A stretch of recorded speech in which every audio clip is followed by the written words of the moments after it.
started. So welcome to the first OpenSLO meeting after quite some time. I think the last one was, and I will share my screen now so we can see the document with the agenda. So the last one was actually almost a year ago now, 10 months actually. This doesn't mean nothing happened during that time because we had some issues resolved. Some proposals also happened. Some of them resolved. Someone raised their hand. Oh, one of the best meetings. Sorry.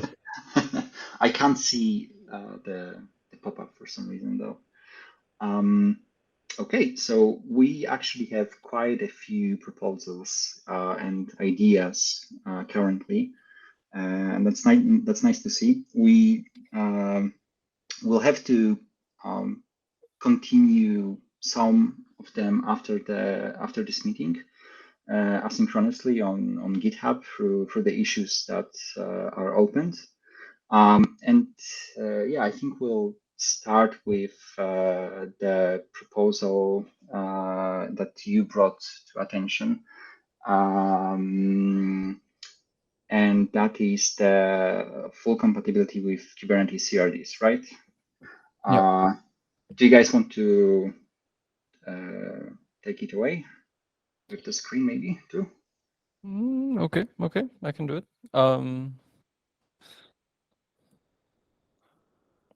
Everything visible?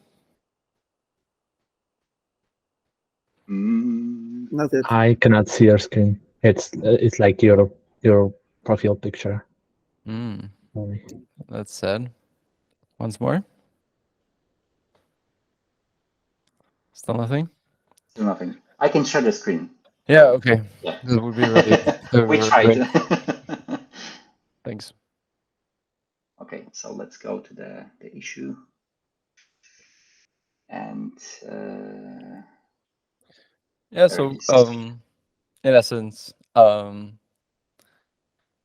the OpenSLO repository basically states in the first goal, it says compliance with Kubernetes YAML format. So to be compliant with the Kubernetes YAML format, there are actually some things that the specification actually explicitly breaks. Some of them, I guess, don't have to be supported by the end tool, like the final tool, such as display name in metadata, which is just not in the Kubernetes spec, and will probably never be. But let's ignore that for now. Perhaps that software vendor can just say, for example, we are kind of consuming OpenSLO and creating our own operator based on it. So the use case is that, and so some things you can kind of get around, but the API version that we mentioned here is something that you cannot get around. So if you create a CRD or like any resource in Kubernetes that doesn't have an actual like fully qualified domain name, as can be seen in there, then the Kubernetes API will return an error saying that it just cannot create that resource, which is contrary to everything else that I would say. We could also talk about other things that are broken in the spec as far as Kubernetes compatibility goes, such as labels and annotations. But let's ignore that for a bit, as I said, and focus on just this because this is unfixable. We cannot guide our users elsewhere, and it like directly kind of it basically really diverges from the specification itself, and we cannot work around it. So yeah. Do you have maybe Filip, because Filip was here around before I joined the project, do you have any like insights on why we went this path instead of a fully qualified? I have no clue, to be honest. Like, okay. I feel like it was just randomly chosen. Right now, I wouldn't do it like that, and I didn't choose it to look like okay. that. Yeah. Just for me to add on top of this, I really understand. I kind of looked at what Noble 9 does as a company. I understand kind of the motivation behind what the spec looks like now. That's totally fine. The Kubernetes compliance is kind of an afterthought because your product doesn't really interact with it directly, as far as I know. It's just an interface for your customers to define SLOs. But yeah, so basically either the specification can be kept as it is, and we can kind of remove that goal that it's compliant with the Kubernetes YAML format, or we should probably aim to fix it to be actually compliant. That's really vague because of course ideally we would have some validations and stuff like that, but that's some future goal, I guess. Yeah. Someone raised their hands? Or No, just was the sound Simon. I heard? Simon just joined. Okay. Okay. Yeah, sorry, I got it on the Oh. wrong time zone. Hey, Simon. That's all right. Hi, everyone. So just to quickly rewind what we're currently talking about, we've started with the first issue that was brought up here. It's the compliance with CRD spec or API. And as we've talked now, we have in the goals the compliance with the Kubernetes YAML format, but our API version field, how it's currently structured, does render it basically unusable as a CRD without a translation for a fully qualified domain name. So the proposal here is to, and maybe before we go to the actual solution, right, to the problem, maybe we can go through these possible fixes that you've proposed to you, Robin. Yep. Can I have like one quick comment to that? I wonder because as far as I remember, there were other vendors who were supporting OpenSLO, and they were based on they were using CRDs in Kubernetes, and they were writing their own operator. And I wonder how they were doing that. Maybe someone knows. Were they just converting OpenSLO/v1 to OpenSLO.com/v1 or what? Honestly, I haven't studied it that far. I know that you're probably referring to either Sloth or Pyra. Yeah.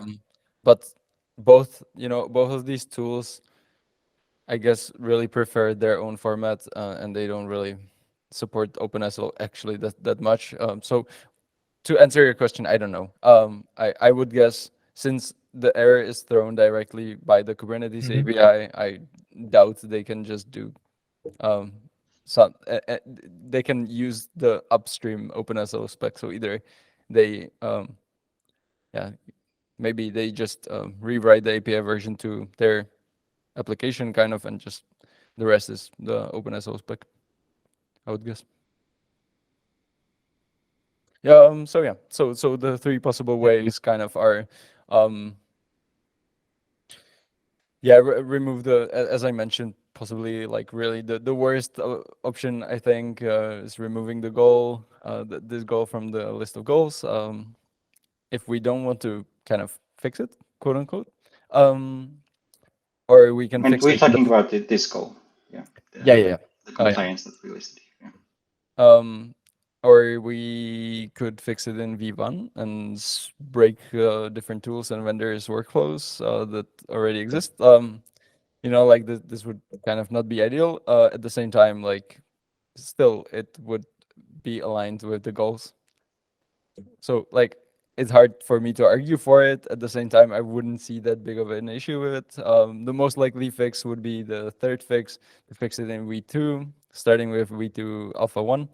And then I guess our tool would just adopt that and start on top of that.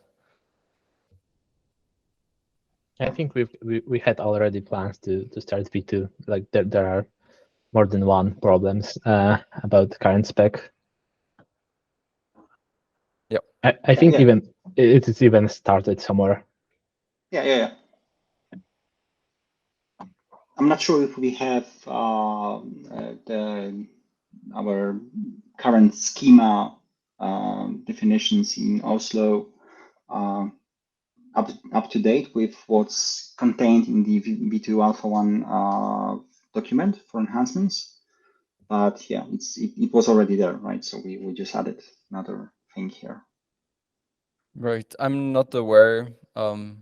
Honestly, we have handwritten, basically rewritten the whole spec from scratch in our Go code. So because there were some, like, perhaps it's our like lack of skills in Go, but at the same time, it seemed that some things were hard to do, such as there are some references back to like data sources and basically custom implementation, and you kind of have to link that anyway. And I wasn't sure how to do that without like actually just creating the whole schema from scratch. So But just to clarify, now you're talking about the OSLO and the definitions that are there, well, right? I'm kind of digressing a lot. But it was like suggested to us to use OSLO directly as like a dependency in our application if we want to get the spec. But we haven't done that, and we have actually manually rewritten the whole thing. Okay. Just that for your information, I guess. Yeah. Yeah, and the fix, as you can see, is basically just change everything to OpenSLO.com. Yeah. So does anyone have like a comment here? I wonder how we would like to enforce that compatibility with Kubernetes in future. Like as I'm working like more with CRDs, there are more regulations on them that aren't like really obvious sometimes, and maybe we should think about like being sure that if you are changing spec, adding something, it is compatible. I don't know, maybe write some dummy operator and validate in there or something like that. Theoretically, you could import the Kubernetes types into Go code and basically compile in OSLO. This kind of maybe that's something we can talk in the next section, because I think this kind of revolves around this issue, right? To a certain point. To a certain point. Yeah. Yes. I think out of all the proposals that have been brought up here that we have listed in this agenda, I mean, I just went through the open issues that we currently have, like the actionable ones that actually have open PRs to change something. I think like this one is the most straightforward, and I think we probably all agree that we need to fix it. And as Robin said, I think without breaking the backwards compatibility for V1, we have to do that in V2, and that's V2 Alpha 1, right? So V2 Alpha 1 is an incubator still, right? So I think we're pretty safe to do that here, right? And merge this fix.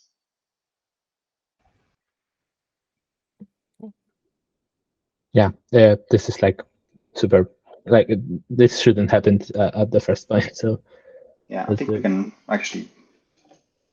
Yep. By the way, maybe if we look at the files changed, in the general schema, there are, I think, some additional, above the if you scroll back, yeah. So these are actually all of the changes that kind of need to or should happen over time. Maybe I guess we can leave them here in the enhancements. Should we create like additional issues to fix each of these? Yeah. Yeah. Okay. Yeah. Cool.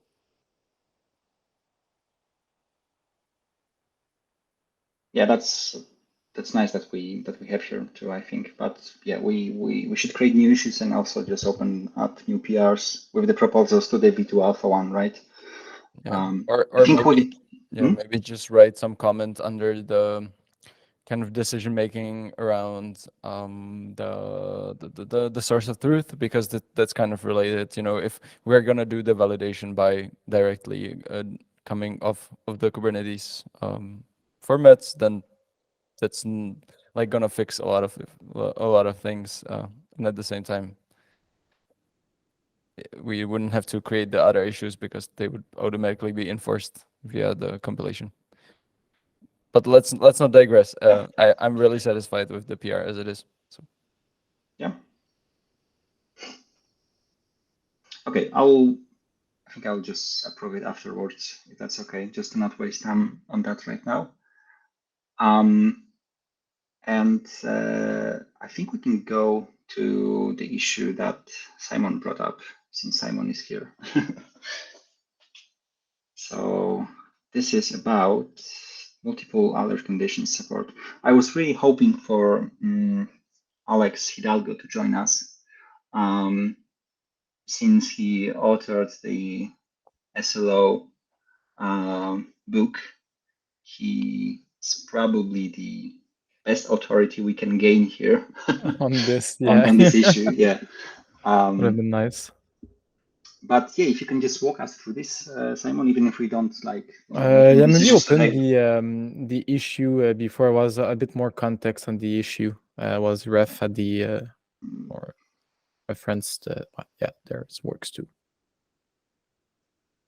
So basically, currently, when we use the alert policy, we use a list item, but it's specified that we can only have one item in the list.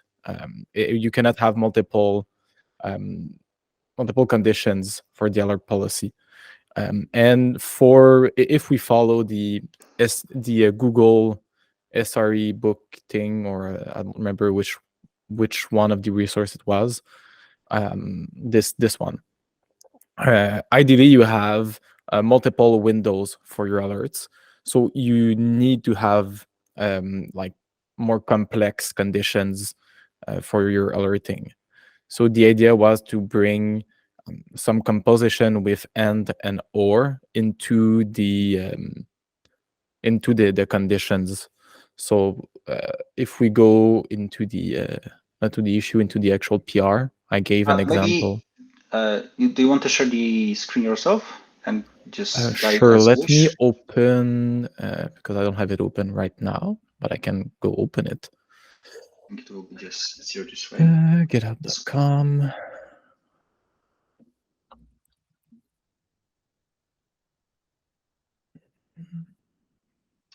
I think we also had an issue somewhere. No, that wasn't this one. I thought I linked it here, but I remember we also had an issue which explained initially why we didn't go with something like that. Yes, I think that was in the discussions. It was in the discussions? I think it was in our discussions. Oh, yeah, briefly discussed. Slack. Yeah. Right.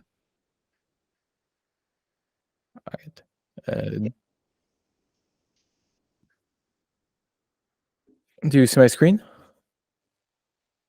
I'll stop sharing now, and you can share. And do you see my screen now? No.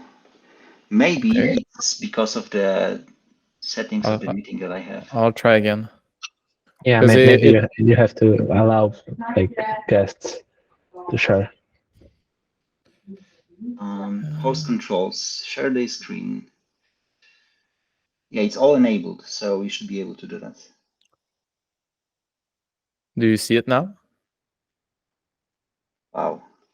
We don't. I don't know why.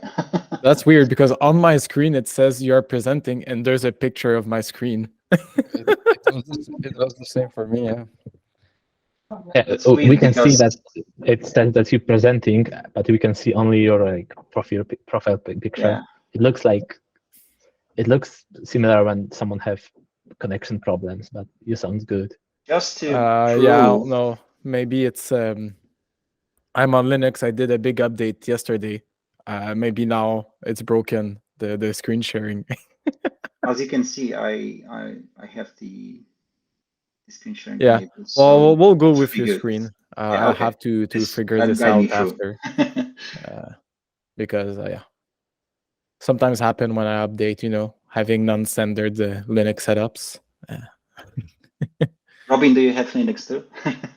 Yeah, I do actually. Fedora, GNOME desktop. Yeah, I use Must be. NixOS, but I'm on Wayland, and sometimes Yeah. Wayland is not happy. Yeah, Wayland as well, but generally it's just works. I don't know. I don't know. I haven't had issues with Google Meet. I had with Teams, but first time that I have some issues with Google Meet. So if you want to go to my PR, and I'll show I'll the close example. this one. If you go to the file change, there's a description of the idea. Oh, yes. Let me see. Can I see better the screen? So yeah, basically the idea was to have in the conditions, to go down a bit, you see that you can have like a mix and of a, well, not that much, just a little bit, like the YAML. Okay. Yeah. You see that you have like or and ands, and then you can have the conditions darkly defined there, or condition ref like it is right now. And you could have like further down multiple or, multiple ands. I gave an example equivalent to what they did before, or and Equivalent to this. Yeah. yeah, equivalent to this. I have an example just down of something like that. And I believe that if you don't put anything like an or an and, it will be automatically an and by default.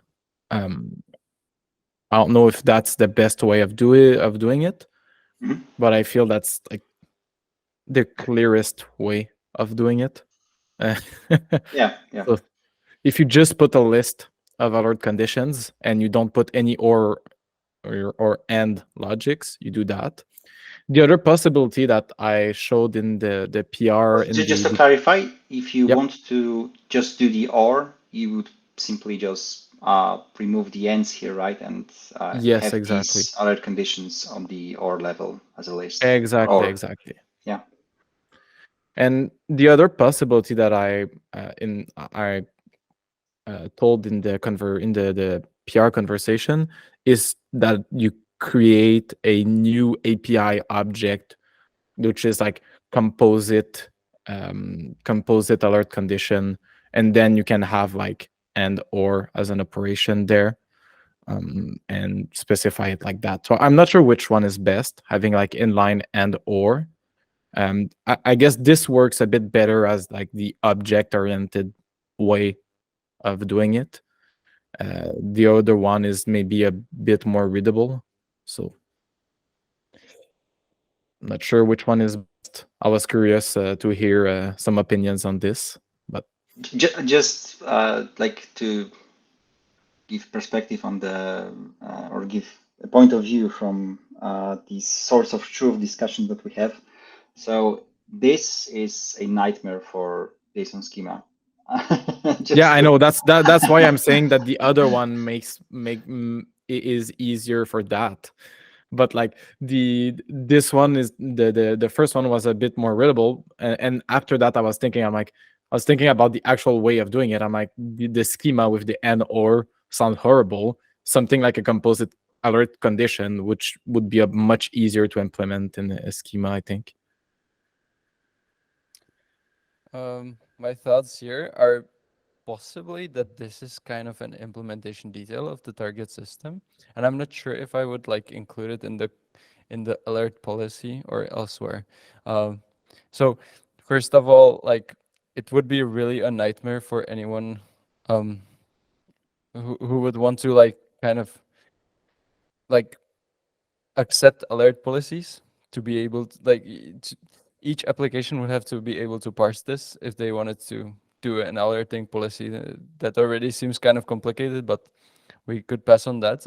The second point that I think makes more sense to mention is that like this is really like standardized to a certain point. I'm like, you have some thresholds, right? You have the burn rates and stuff, and this could be something that that would be solved by like some specific application labels, vendor labels.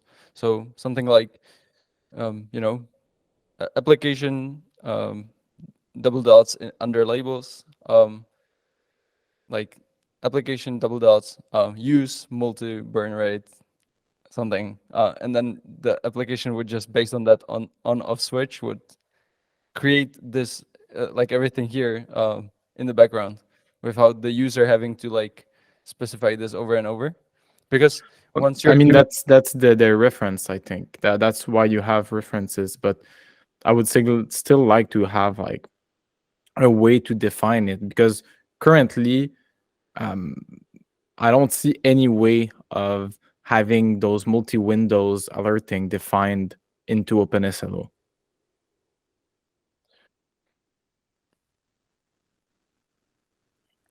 right, I guess like to a certain point, I would maybe argue this is like on the application level already, like a configuration where you say, you know, we are gonna create a look back window. Our look back long window is gonna be 28 days, perhaps, and then like from there we're gonna scale like some you know, we are gonna have like 4 look back windows, and then those are like preset, and then you can calculate from that the burn rate, the actual rate that you can burn an alert through, and like from there you can already like generate this within the application, and then kind of pass it on to alert manager or whatever the system that you're kind of targeting with the alert. I mean, I haven't seen a lot of applications that have those presets. Like I'm working with Dynatrace and Datadog, and both of them do not have a preset that we can use for that. And I mean, it is in the definition, like it is in the scope of what OpenSLO is trying to do, of having the alerting and the conditions for the alerting defined in a single spec, right? So just saying that it's on the implementation level and then you just reference it, it's just like you're getting that out of OpenSLO completely. And for me, it's a bit counterintuitive, because now I'm looking at my spec and I'm like, oh, well, why do I have an alert policy and the alert conditions are somewhere else? You see what I mean? Yeah, I do. You know, at the same time, from the example that you gave in the changes, they're like, you're kind of multiplying some number with some number, and also how that like I'm for example, I'm quite confused how the condition threshold relates to like you know, like where would you define, for example, the I just, maybe I'm just confused. I will let others speak. It just seems like something that can be handled in the application and is quite standardized. For example, Because slots has the this. alert condition is already it's already in the spec, the alert condition, right? Yeah, Yeah. So it's yeah, not. yeah. It's just Okay. the composition that I was proposing, not the alert in general. Yep. But there's this one like thing that resonates with me. What Robin said is that introducing this as part of the spec does like heighten it increases the entry level for a tool platform, whatever, that wants to implement OpenSLO, right? Because the logic there is, or even having to calculate this multi-window burn rates, it's actually not that simple. And I can even share that from our company, that it's a feature we're actually working on right now. but don't quite, and we're not quite there yet, right? So yeah, understand what you mean. Having like, even outside of the multi-window, having multiple conditions to trigger an alert is not everyone that supports that. Your processing has to be able to handle that, right? And it can be non-trivial to do that.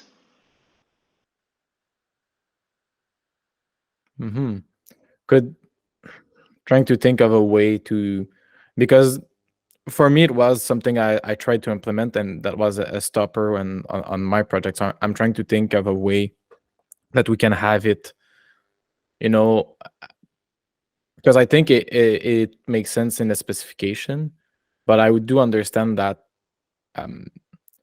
it can be a bottleneck for some companies that don't support that right now. Could we have like you can just share some more insight on what you are working on that? Yes, I was working on an implementation for Dynatrace, which doesn't natively support multi-window directly, but you can like get some queries and build something. So I was working on that and having a developer-centric way of defining those in the repository. So the idea was that like the more complex part of OpenSLO is in a central repository, and then the developers, they use reference features of OpenSLO to remove some of the complexity, but it's all defined in OpenSLO. They have conditions defined, and they're just using condition, the reference. like that. They're not ever really defining the condition themselves. Yeah, they don't. The developers don't need, but they can. They could define them themselves. That was the idea, like the flexibility. And we wanted to cover those multi-window setups. So it's not the end of the world to not have it, but was something I wanted to do, and that for me makes sense since it is what the Google SLO SRE, I don't remember the name, book is. What is it? It's workbook alerting on SLOs. That's a chapter. Whatever. It's a SRE workbook. That's the name of the book. Yeah. So for me, it made sense. I don't know if maybe it could instead be the way with the other object, like the composite object, and you have it kind of like an extension, something that is not required, but that you can have on the spec. I don't know if something like that would make sense. Not sure. Someone raised their hand. I was wondering. So what the application that you're working on, like integrating with Dynatrace, it's a kind of a translation layer between the Dynatrace API and the OpenSLO spec, or what's the idea? Yeah. Is it a tool? Well, for me, I was going through Terraform, but yes. I see. Yeah, so that kind of even more reinforces what I'm thinking, or what I was saying before, even though it's like not ideal. Like just one thing that really stands out here, that it's kind of unfortunate, because developers will always want something that will look like this. So you will have an SLO with a target of anything on any metric that you already have, and all developers will have to just copy paste this whole block to get multi-window, multi-burn rate. No, they won't need, because the idea, I think, is that with the alert policy, you can reference the alert policy, so you have it defined one time, and then the developers, they can just ref and say the name high burn rate, and they don't have to write it themselves. Yeah, they don't have to copy paste it every time. Okay, cool. That was the idea. And basically, even if we're kind of introducing, or you're proposing here like there's a polymorphism of like 3, 4, 5 different combinations here, right? Because you can have that, you can have and on its own, right? You can have also the condition itself, just Yeah. as it is right now, correct? It is this would still work, right? So yeah, it is backward compatible with what Yeah. we have currently. But I do believe that maybe the way with the composite error condition makes more sense, because, as you said, I was thinking about it, and the implementation of this with the polymorphism sounds a bit like trouble. But and also the fact that like the fact that the implementations, or maybe that's the question we should ask ourselves, right? Because right now we don't really have like a often when I like read some specs, right? There's this vocabulary introduction. There's may, there's must, right? And Yeah. there are different levels of enforcement that we put on, on different parts of the spec. So maybe that's something that we can consider as a may, right? This is not something we would enforce the implementers to implement, but something that we, I think there's still value in defining something like a common approach, even if it's not required to be implemented, right? Yeah. So I guess it could be, if we had like the composite alert condition that could be defined here, so you could either use an alert condition or a composite alert condition in the condition spec, right? You can have like, you can either define alert condition or composite alert condition, and the composite alert condition object is it's a may. You can support it, but you're not required to support it. But then if someone defines it and you don't support it, I guess, what is it? You just throw an error, something like that, I guess. Say we don't support that. Yeah, I mean, that's we're kind of getting to the core of like what it even means to be OpenSLO specification complete or compliant, right? Because like right now there is no document saying anything about that. No. You can just kind of get like come off and support some subset of the things that you want to, and then throw some notifications back if someone sets something that you don't support. So. And yeah, I mean, really, because I've seen implementations that don't support everything in OpenSLO 2. I don't know if that's something new to have something that is not supported. I don't think that would be the first time. Yeah, I honestly haven't seen actually any applications fully support the OpenSLO spec. So so that's what I mean. At the end That's of the true. day, if people already are deciding what they want to support or not in OpenSLO, is it really a problem to add something that not every tool can support? Or do we absolutely need to have something that everyone can support? If we agree on that not everyone has to support each feature, what is the point of OpenSLO? Because for me, it was like you want to have some spec that you can like, because you have everything in OpenSLO spec, you can move from one vendor to another without any problem. And if we allow other vendors to support different things, we like. It's not entirely true. What's the point? I don't think it's entirely true, Filip, that you can just move to another vendor without without any like changes, right? Because we even introduced like a year ago or something, we introduced annotations field, right? And the whole purpose of it was to allow some custom vendor specific metadata to be passed, so that the implementation on this specific vendor side, there it was Noble 9, so that it might actually translate between OpenSLO and this vendor specific implementation correctly. So I personally my opinion on this is I personally don't think that it's possible to be completely decoupled from the observability tools that are behind. But the idea being that any observability tool can read those config files and use it. And so you can have multiple observability tools using the same base files, right?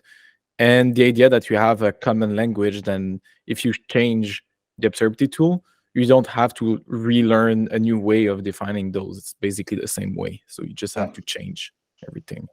That's my opinion. I don't think it's something like OpenTelemetry where you have very little to change the observability tool at the back end. I don't think it makes sense for this because you're going to define like queries that are going to change whatever vendor you're using. So even the specs that I know, like even recently I've been working a lot with the language server protocol. Maybe that's not the best example because there's so much variety there in different languages and in different servers and clients that provide that capabilities. But like I think most of the specs I know, they have these. They're not 100% strict, right? Even for YAML itself, like I've seen some like language servers for YAML, for example, not fully supporting all the features of YAML, like anchors, right? So I don't think we should like strive at all costs to be, 100% enforcing every feature of OpenSLO upon the implementers. I think we at least we could try to have some subset of features that are like required. That if you want to say that you are supporting OpenSLO, at least you should be able to, for example, be able to apply only SLO with one threshold in your platform, and this is like the minimal subset of features that you have to support. And me as a like user of OpenSLO, I can decide if I want to use additional features, or I can just like narrow myself to this one feature, and this way I will be able to migrate what whenever I want to. Even then, let's see a different idea pattern on this, right? So because now we're only thinking if we have like this one tool that is doing the SLOs and the alerting. But let's say I have a tool that does the observability for the SLOs, and I have a different tool that is using that is for the alerts, right? So the tool for the alerts won't support the SLOs, but maybe I can reference the SLO, and the tool from the alerting tool is connected to the tool that has the SLOs and post the data. I've seen some setup like that. So sometimes that's why I'm not so sure about the like enforce something for compliance with SLO. I feel like this is a definition standard and not like a standard. It's like it's a definition protocol more than a. I don't know if I'm clear about what I'm trying to say, but yeah. I mean, there's a reason why generally like the actual specifications like RFCs are either really well tightly defined and for some specific set of features, and then just stamped and kind of like never changing. Because imagine like email acted like we are now, that would be really terrible. And so coming back to the discussion that we had, I think it's better to honestly include it in the alert policy as it is. I wouldn't create the composite alert policy just solely on the fact that you're not actually helping yourself as much. I think you're just moving it like one step up, and you're still gonna reach the polymorphism issues that you would reach anyway. Yeah, that's true. Yeah, I agree that making or helping our tooling handle something better, sacrificing the ease of use is never the way to go. even if something might be slightly more complex on the implementation side, I think it should still strive at first place to be easy to use, right? And yeah, I think accommodating that here is definitely easier. The original way that I put it would be a bit better than the idea I had after. Sounds good. I mean, I honestly I prefer to see it like that. Like I feel it's clearer to read like this. So if we can if we can implement it like this, why not? Okay, let's maybe try to tackle one more topic. Maybe you guys can tell me how long can you stay here? What is your time limit? So we can, squeeze as much as we can. I'm good on time. I don't have anything after this. Me too. Same. Okay.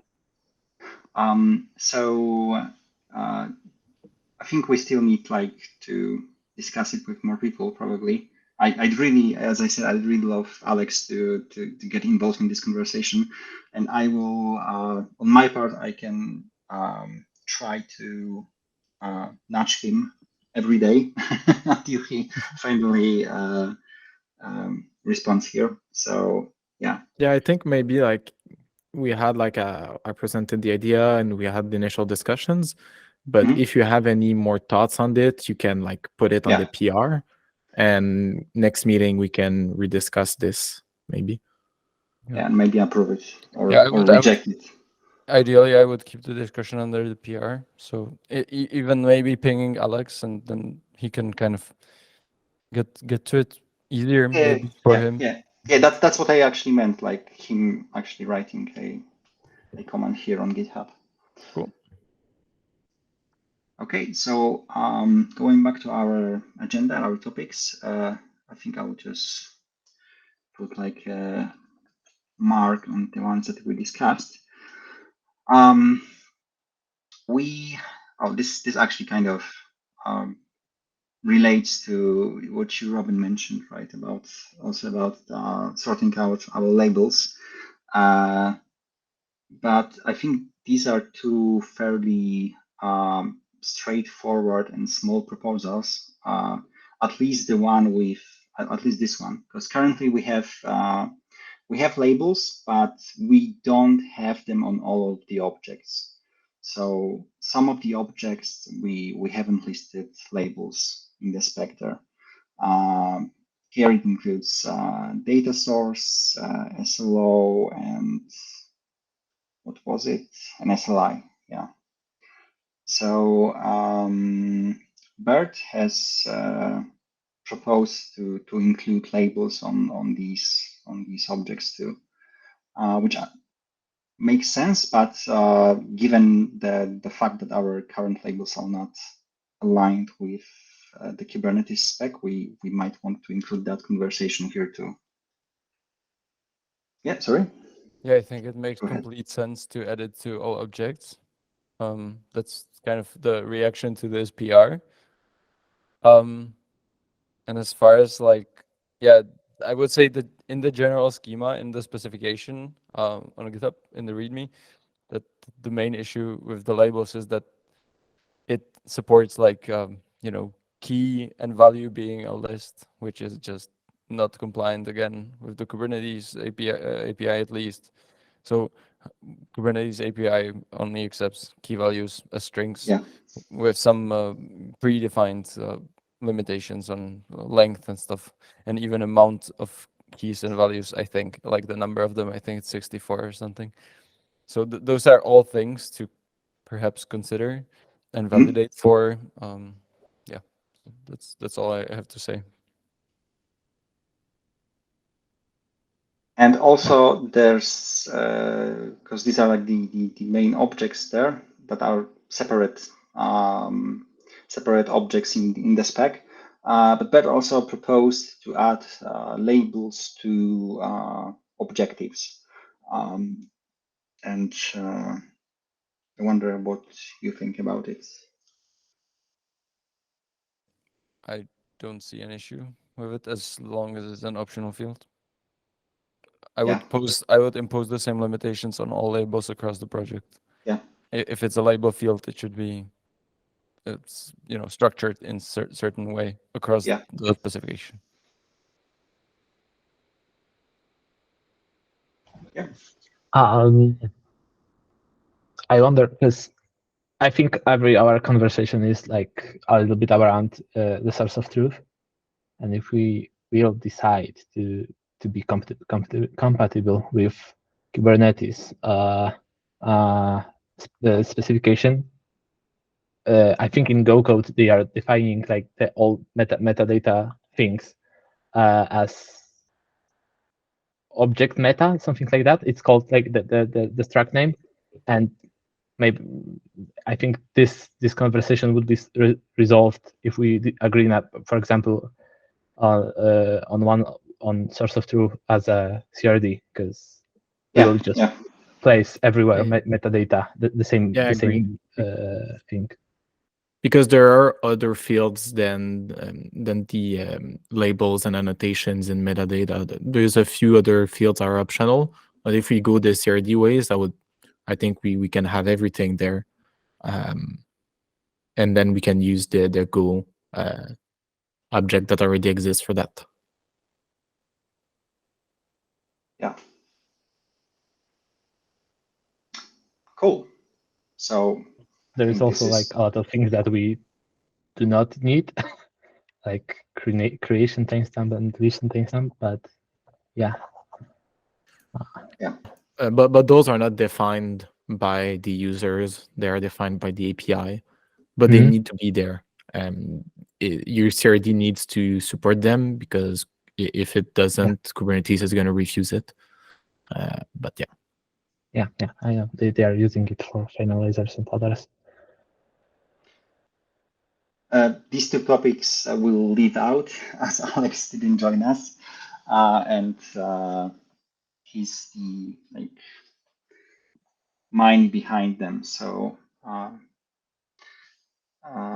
we'll skip them over, and he didn't create any GitHub issues for these, so we can't really discuss them asynchronously, and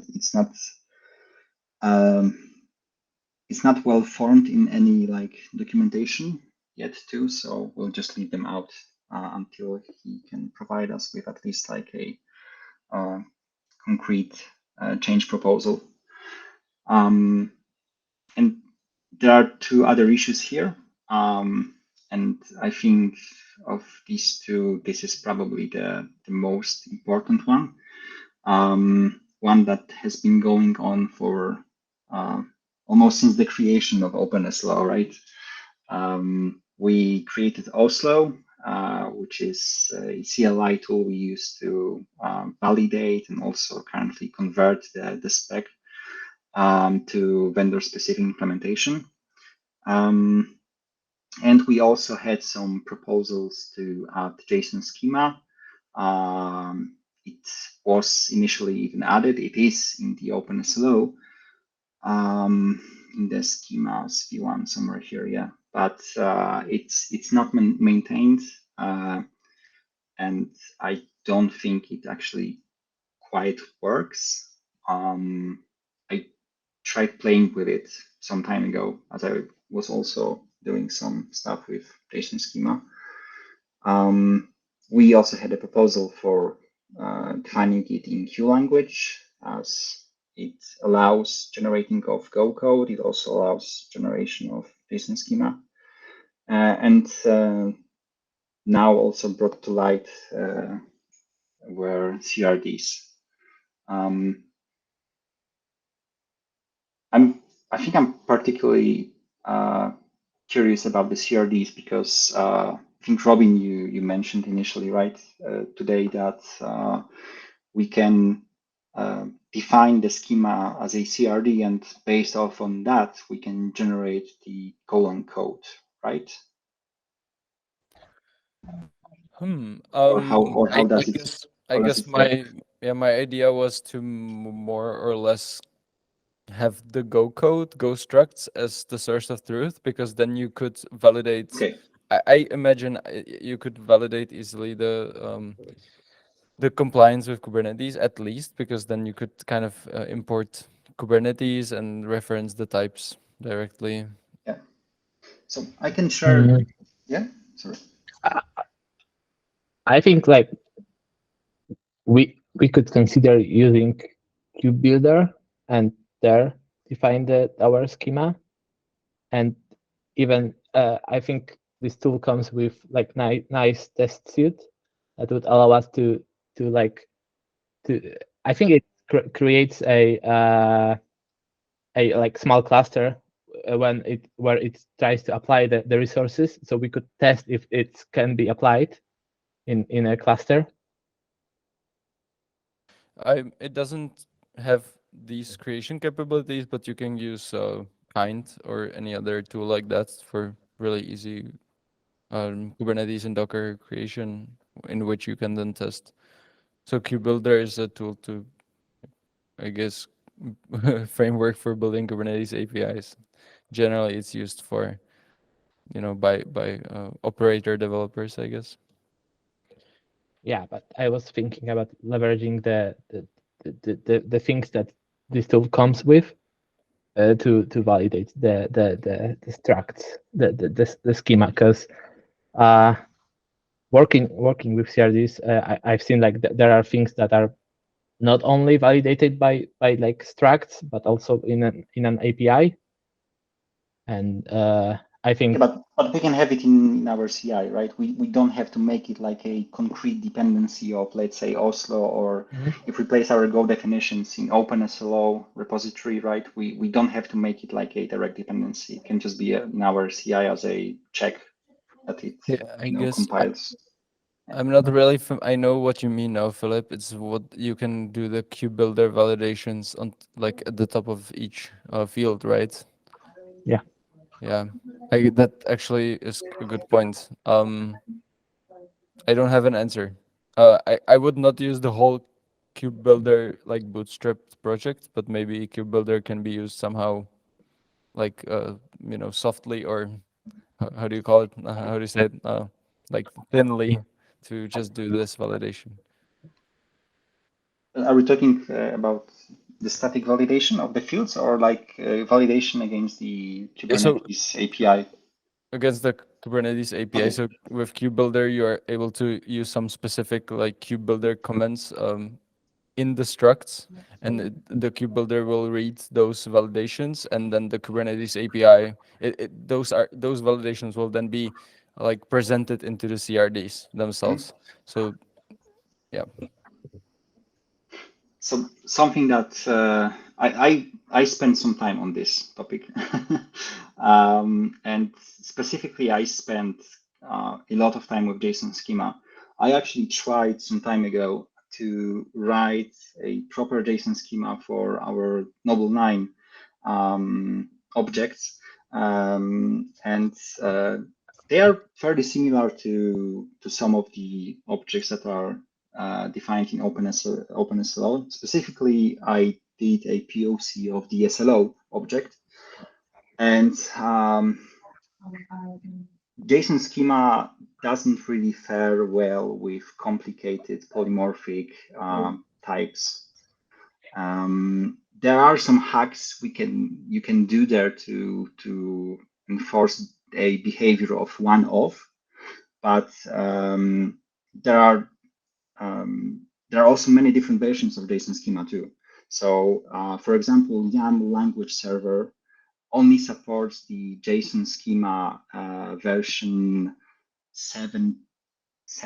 I think it was called 7. Yeah, I think they initially versioned JSON schema Semver-like, and then they switched to like release date versionings, or I think current one is like 2021 or something. But so the newer JSON schema versions have more capabilities, and they play nicer with stuff like one-off. When that a good example here was this alert conditions proposal, right? So that's a JSON schema nightmare right here. And with the version 7, that's the most popular language server that most of the people use, for example, with working with YAML, the errors it generates are just very very vague sometimes, and sometimes not really readable. Like you might not be able to directly know what went wrong, right? So I came to a clear conclusion here that with the more complex objects that we have here in the OpenSLO schema, using plain JSON schema, while possible, would not really allow us for a nice DevX with the readability of the errors, but also may not even allow us to do some kinds of more complex validations, right? So it's kind of limiting. The downside of Go structs, and Q was similar. I also played with Q, and Q also had similar problems with polymorphic types and the one of behavior.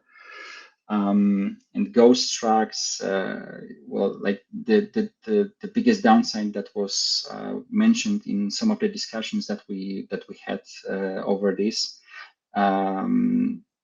was that the validation doesn't really like we can't really have like a properly validated JSON schema of it, right? So there are some libraries in Go that allow you to write some JSON schema validation either in the JSON tag or just the struct tags. Some of them even allow you to like write your own custom validation, but it is always also based on the JSON schema you're using, right? So the JSON schema validation limitations will still be present in the Go structs approach, right? If we try to generate the JSON schema of the Go structs. So, and we can always do that, right? But the other way around, translating from JSON schema to Go structs is clearly limiting to us. We can play around the other way around, right? We can like even maybe manually try to correct the JSON schema that gets generated or whatever, but we don't really have that much possibility translating from JSON schema to Go structs, right?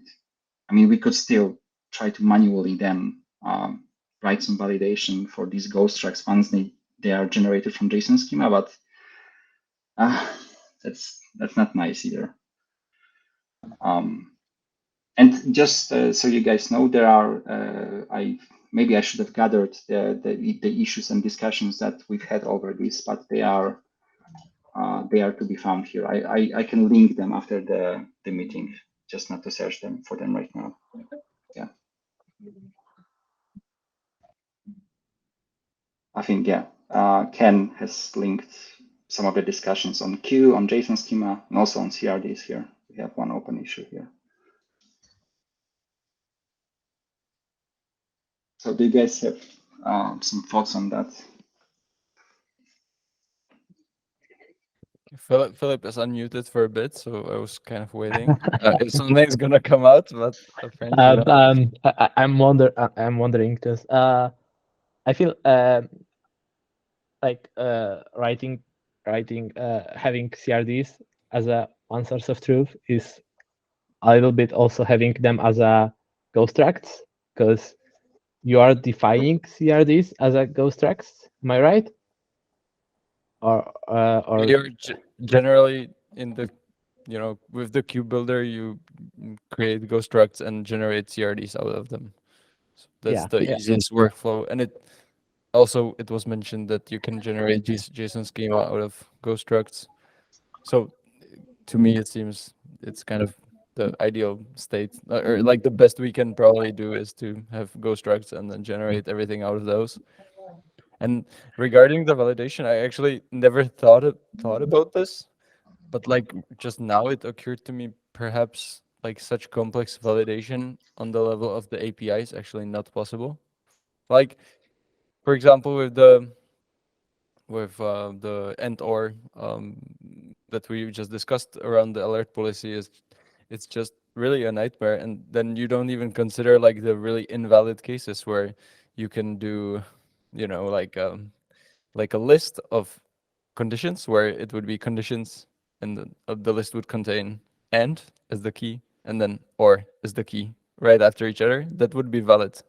But Yes, but in the proposal I made, that would be valid. That would be okay. That makes sense. It might not be the best way to do it, but in the proposal it would make sense. But yeah, I meant like if you had two top level, and ors, for example, or two by default, if you don't put any, the top level is and. So if you put and or one after the other, it would be and or. Yeah, I know what you mean. What I mean is like not even specifying any condition, like just nothing, just putting raw like conditions in there without the actual alert condition. But that's maybe an edge case that can be caught. But again, not with a CRD or not with a JSON schema validation, I don't think. If you don't, it is possible. It was a bit of magic there, but it is possible. What I'm saying is that at least with JSON schema, what I did there, I did actually manage to create a like for Noble 9 for the SLO that I was like POCing it. I was able to create JSON schema, but just the result was quite horrid. It's like for anyone else coming there and trying to maintain that would be fairly difficult. I had to do some hacks around these one-offs, and even then, even with my like best efforts and even reaching out to some folks in the JSON schema community, having some discussions there, I was still not happy with the errors that I was getting. For example, in my IDE, right? So it also with JSON schema, there's another problem here. You have to with JSON schema, the errors that you get and also the capabilities that you get are depending upon the tool that you use to parse the JSON schema, right? So we have like no control over that at all.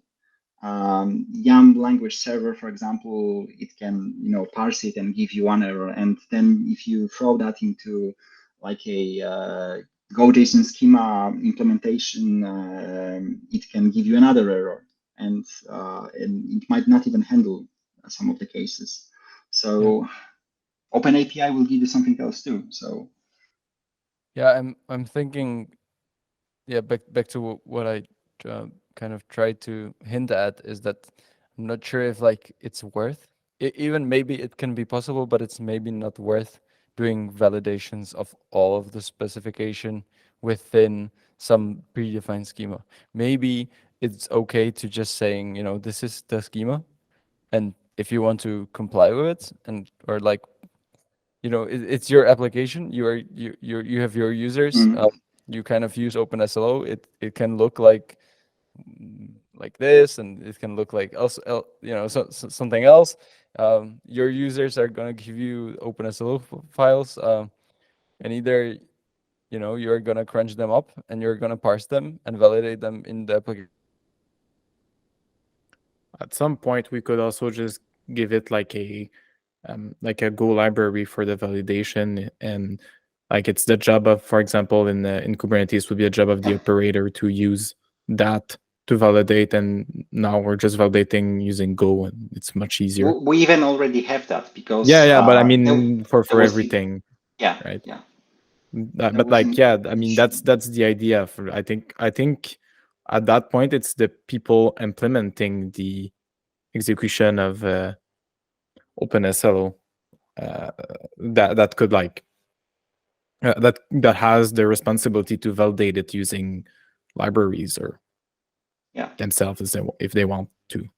And OSLO we publish it as a compiled binary. So even if you can't use Go code directly, I mean, like You just you should be able to use the binary, right? To just run this program and validate it. Because that would give us much more flexibility on the testing using Go and not using the JSON schemas and things like that. And it solves the CRDs out of the box, right? We have exactly. So ready to go. It would be really nice if actually that's probably given, but it would be really nice if you could import Oslo and then have functions that would just say like validate. Yeah, we already had that actually, like because some time ago someone came and asked if we can expose some of these APIs, and I did so. And now package has like it has the primitives for validation exported. So yeah, you can actually just use this function, for example, even now to validate the use it as a library basically. Yeah. Nice.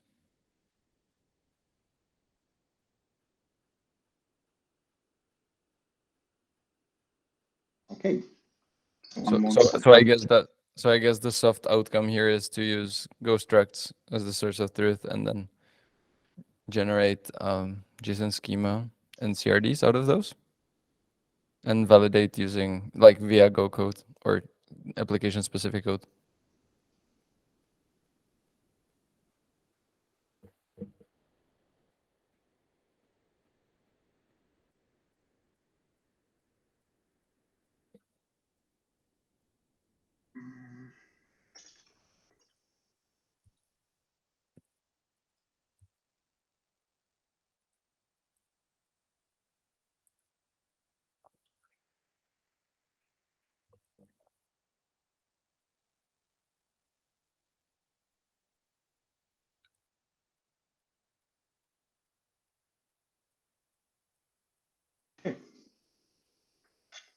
And there's one last topic in regards to Oslo, and that's the issue of plugins or like vendor-specific logic in Oslo.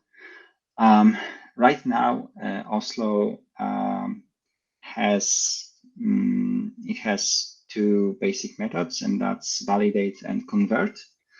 And convert method currently sadly supports only one vendor-specific format, and that is Noble9. I don't like it. The code that does the translation is located in Oslo. Yeah, it's here. I mean, it doesn't even work anymore, I think, because it was done a long time ago, and basically our objects from Noble9 were copied here. For me as a Noble9 employee, maintaining that is just it's not nice. And I just don't like the very idea of having like a vendor-specific logic in here. And what I think would work much better and give more flexibility to the companies or products that want to integrate with OpenSLO would be like a plugin system, or allow them to create plugins for Oslo that would do the conversion. This way, even if, for example, your company or product has some private code that you don't want to share, you can still integrate with Oslo and provide your users with a plugin to do some stuff with OpenSLO through Oslo. I think like the only use case that we see right now is the conversion. We can also ask ourselves the question if even Oslo should have that method in first place. And yeah, I wonder what you think, guys, about that.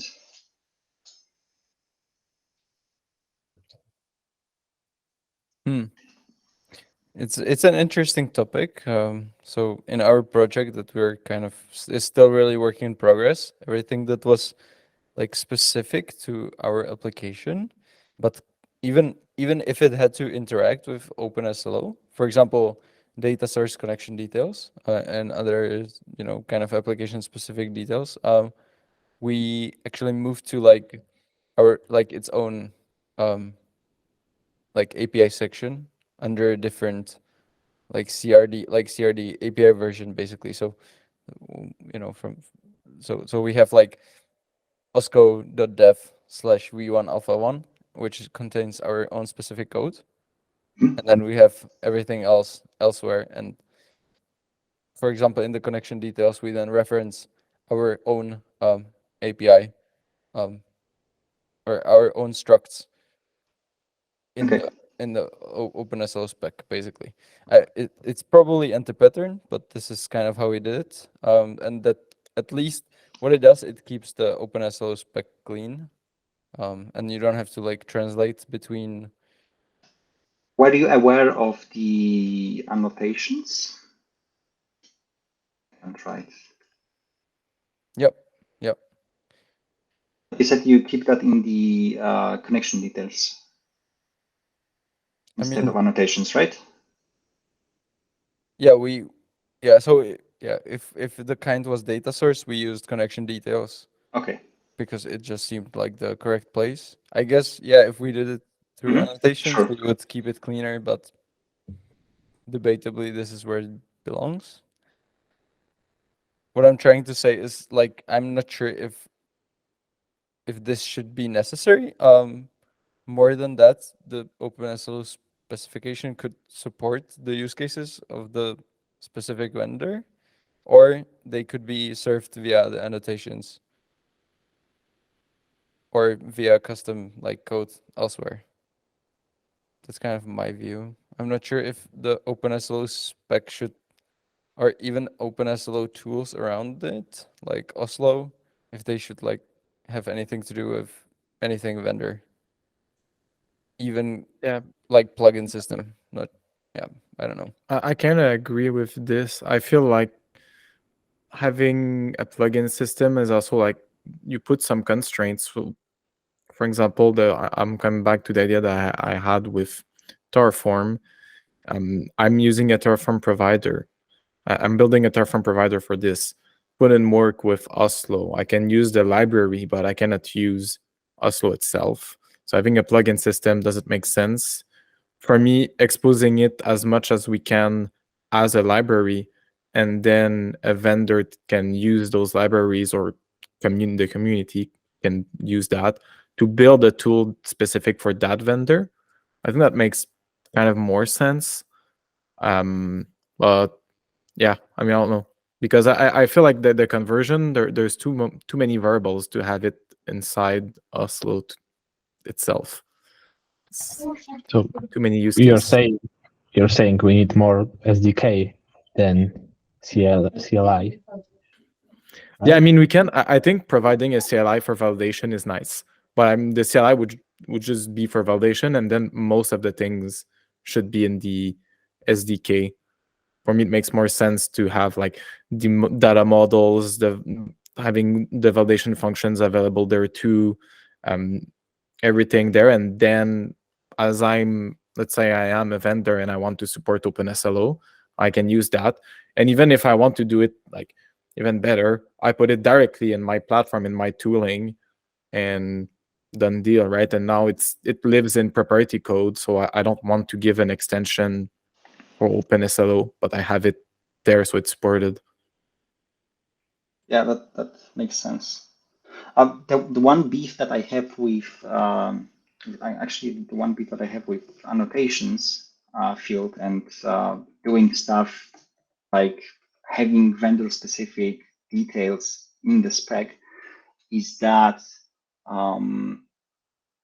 we would also like to have these OpenSLO objects, maybe even have like an public repository of them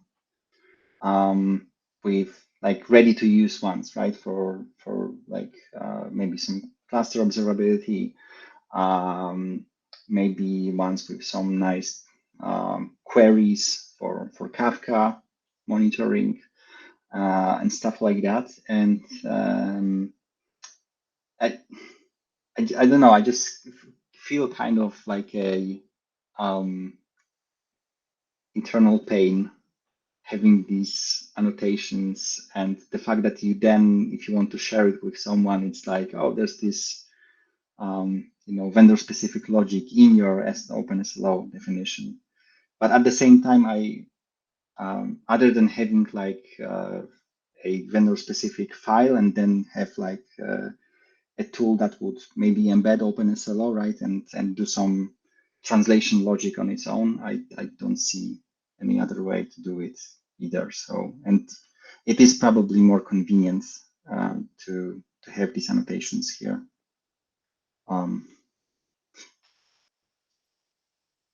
And also, like, thinking more about it and what you guys just said, like, it also made, like, I think with time it makes more sense to me that we should probably remove the conversion from OSLO, maybe entirely, right?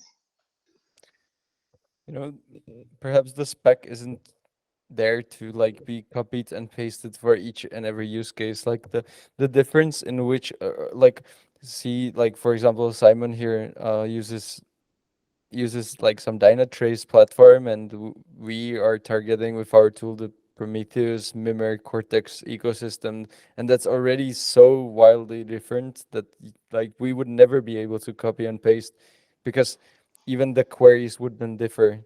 You mentioned like cluster or Kafka monitoring, stuff like that. That would completely fall apart right away. So without modification, we will never be able to like fully copy and paste.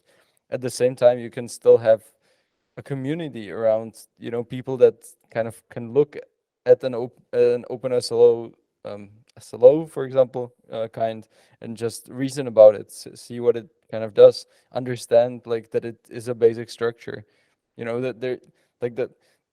I'm not sure if we are just looking for a copy and paste Yeah. situation And here. I think the value is elsewhere. Further beyond that. And if you have namespacing for the annotations and the labels, which usually you have in Kubernetes files, I think the other thing that you can do that is interesting is having multiple tools, different tools, accessing the same files. And then you can have some annotations for this tool and some annotation for the other tool, but you're still accessing the same definition. And I think that's one of the more powerful thing that you can do with something like OpenSLO too.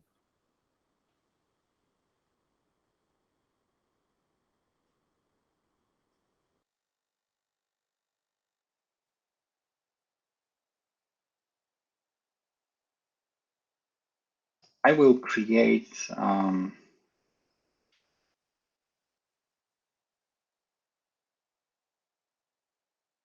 maybe we also want to, if we go this path, on usage of notations, right? To create.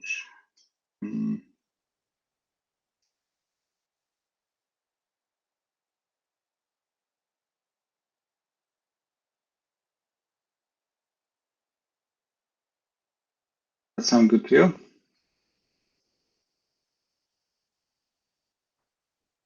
Yep. Awesome. Okay, I'll create an issue for that too, and APR, so we can maybe have some more people look at it. We also had where was it? So many tabs open now. Yeah. So Matthew here, he was also asking about that, about the conversion. This week on the OpenSLO Slack, I pointed him to this conversation that we've had here, and he was doing some work with the Grafana SLO and was wondering about how to best approach the conversion between OpenSLO YAML spec and JSON format that the Grafana SLO accepts.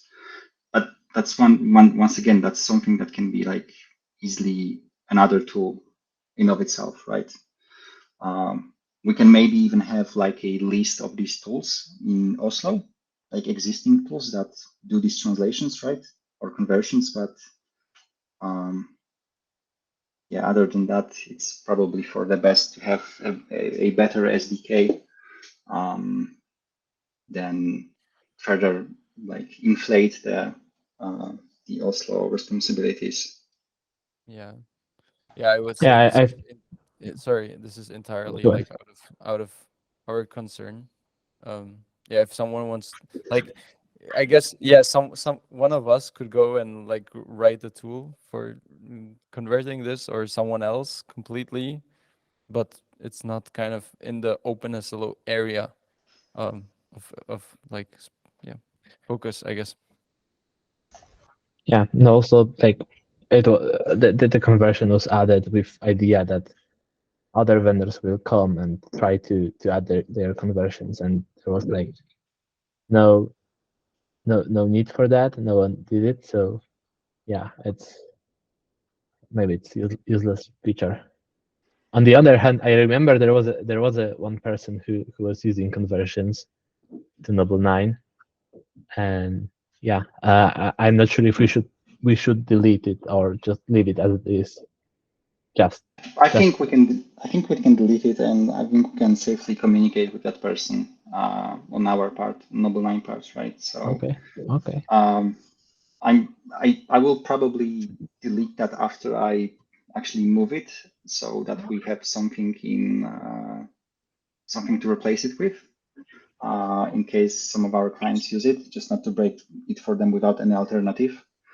But I still think that probably it currently doesn't even work anymore, because we haven't maintained it, and it wasn't maintained for I think 2 years now. So I don't think removing it will hurt anyone really. But yeah. I think one interesting question from the conversation and the issues is how come no one from Grafana, or how come Grafana never even considered talking to any of us about potentially supporting OpenSLO? And maybe we could go even proactively and go ask, like, guys, like, we have this thing here, like, how doesn't it suit your workflow? Maybe we could, I haven't read the Grafana SLO spec at all, so maybe it's completely wildly different, and that's the reason, but it's a potential to learn even for OpenSLO, I think. Yeah. I want to sum up what we've talked about today, beyond these topics that we've discussed here, beyond what we've agreed and wrote here. Let's sum up everything that we want to go for or aim at in the future, like what you just said. That I think that's very valuable, because I might not be able to remember everything, even though we recorded it, but maybe it's better to just write it down right now. So from the action items, I can get or reach out, right?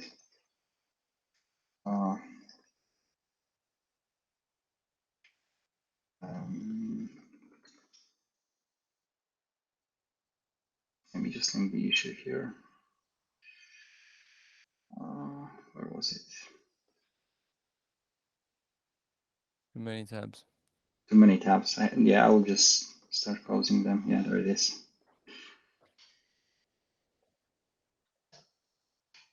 So Kubernetes, and here we have labels, right? And was it metadata in of itself? It was metadata, labels. We're not gonna mention the API version, right? That's already That's already tackled here. Yeah, okay. Let me check. I cannot remember off the top of my head, but I can find it from. And I'm sure there is more of those. Exactly. So Exactly. Yeah, I wouldn't maybe write it down. I would just mention, like, we validate. Maybe like look into KubeBuilder or something like that, and how we can use that. You can edit the document yourself too, right? Yeah. So maybe Let me see. I can leave that out for you. I will post it in the Google Meet too for convenience. Nice.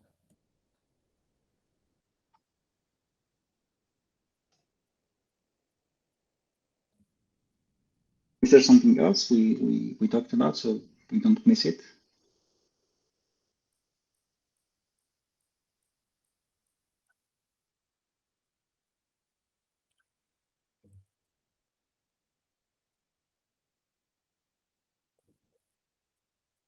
I think one thing that we could maybe think about is to maybe try and gather somewhere in one place. It can be a document.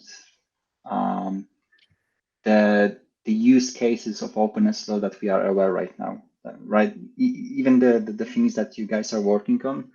I think that would be very valuable for us to know, even vaguely, how OpenSLO is used, what contexts is it used in.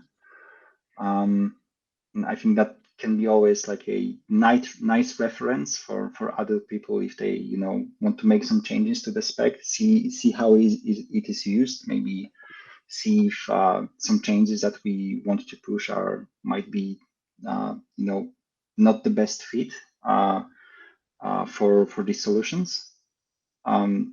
Because at least for me right now, it's other than the aforementioned Pyra and Sloth, I don't really see other use cases for OpenSLO out there.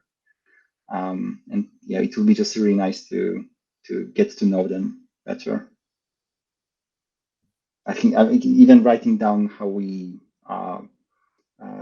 want to integrate with OpenSLO in Noble 9 too. That's a use case that is not written down anywhere yet. So Yeah. So while Pyra and Sloth are focusing primarily on their own CRDs and kind of support OpenSLO on the side, we are actually building something quite similar. I can post it in the chat. It's kind of still really a work in progress. It's called OSCO, and it's supposed to primarily and only support OpenSLO specification instead of trying to make up its own format. It's really still, I would say, vendor specific at this time. Still work in progress, but maybe something to check out. And you mentioned that you are not aware of anything else, then here you are. Nice.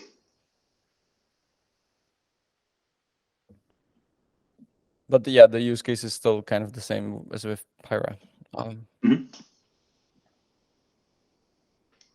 So it's Prometheus only based right now. Is that correct? Or Yeah. So the idea is that you are going to use Kubernetes resources as the source of truth, and part of OSCO kind of. So there are like two parts. The main part is converting from SLOs to Prometheus rules, as in the CRDs that Prometheus operator gives you.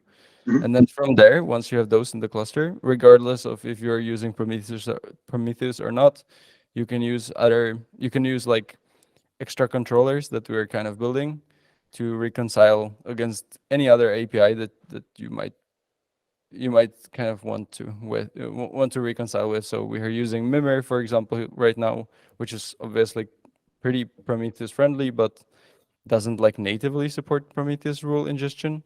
So, but you could use it for virtually anything. But the core is kind of from OpenSLO to Prometheus rule to keep it like simple in the core. nice. I have also started working on this if there is any interest. Nice. Which is a data source for OpenSLO. I haven't actually tested it that much, so I'm not sure how stable it is.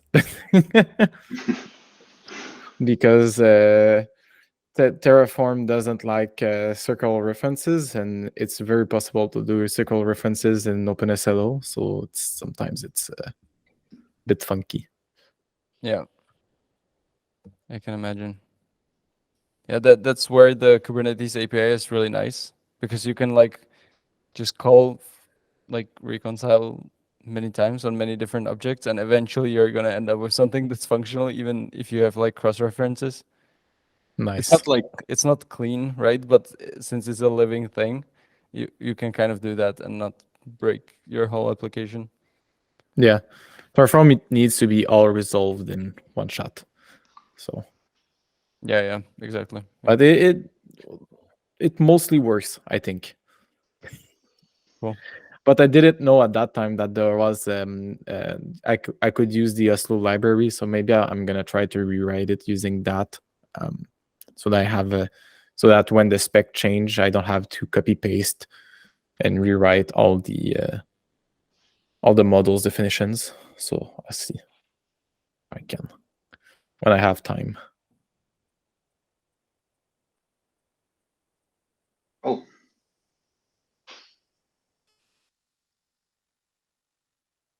I will save these here actually.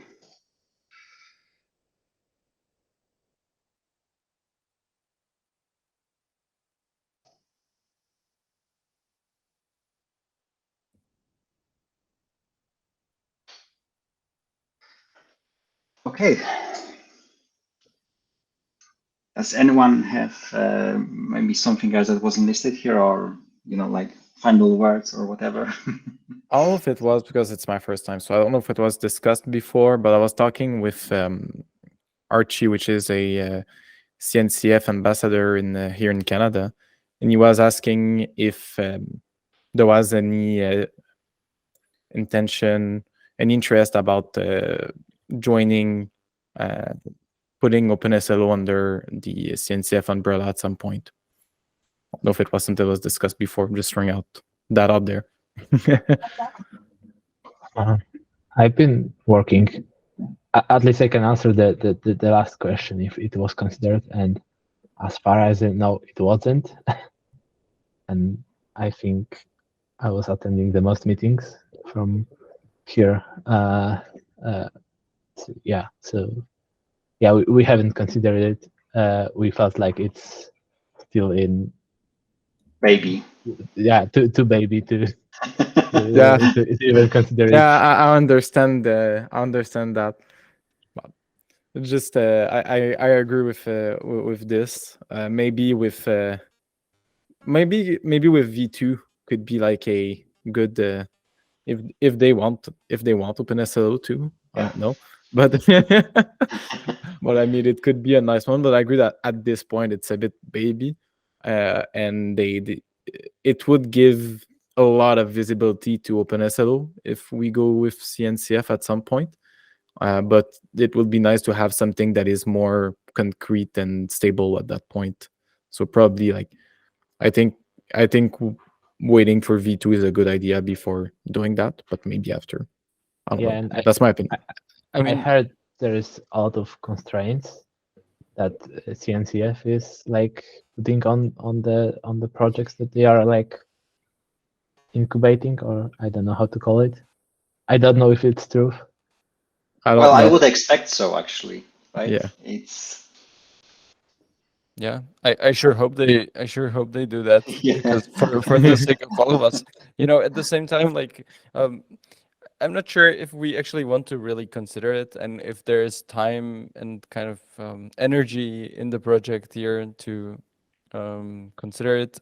I wouldn't wait for V2. I would just involve someone as soon as possible. Just tell them, hey, we have this here. We're kind of looking to make these and these changes as per, maybe show them these notes from the monthly meeting. Also show them, the GitHub V2 Alpha 1 changes that are up and coming, and tell them like, yeah, what do you think? Is this even suitable from their side? I don't know. Archie joined the Slack channel here, so maybe maybe you can just we can just ask him to come to one of the meeting and talk with him, something like that. Oh, that would be great. Yeah. Also, Alex Absolutely. Hidalgo, he mentioned someone from CNCF having some interest in OpenSLO some time ago too. So I might also ask him about that. Yeah, but if you can reach to someone directly and bring that person to one of the meetings, that would be Yeah, well, probably the for best. next meeting, once we know the data, I'll ping him there because he's on the OpenSLO Slack, so we can ping him and Okay. tell him to join. Oh, maybe that was just him. Maybe. Yeah. Archie, that's the name. Yeah, him. Okay, Awesome. so yeah, sorry. Yeah, I was just saying awesome, and that this is kind of the end, probably. There's still dinner to be eaten today, right? We don't want to. What? Isn't it too late? Simon, where? It's 3 p.m. for me. It's yeah. it's perfect. The time was actually perfect. I put it at 6 For in you. my calendar. I don't know why, but I put it at 6. So I was like, oh man, it's we're not well, that's not the correct time zone. Whoops. Yeah. Yeah. In Europe here, it's nearing the 9 p.m. So Yeah. Now it's getting hungry. yeah. Yeah. All right. Well, So maybe the last thing is from me, if we can like, if you can vaguely say when would you like to meet again? Like I'm not saying concrete date, but you know, in a month or Yeah, in a month, that sounds fine to me. fine with I me feel too. like if we've got the topics, monthly meetings are really good, but from my previous experience, like sometimes you don't have anything to talk about, and monthly is too often. I think right now we have quite a lot of things going on. Yeah, And yeah, I think we'll have even more if we tackle some of these action items. We can stick to monthly and then just Yeah. think it later. As usual, I will just, you know, maybe in 2 weeks or something, I will post a survey on OpenSLO Slack with some dates on around the beginning of March. Okay. Sure. Cool, cool. All right. Have a good night, everyone. See you. I'll just close the recording. Yeah. And I will post the recording if anyone will be interested in it somewhere. I will link it in the OpenSLO Slack. So Perfect. Awesome. yeah. Thanks. All right. Goodbye. Yeah. See you Thank you guys. guys. Bye.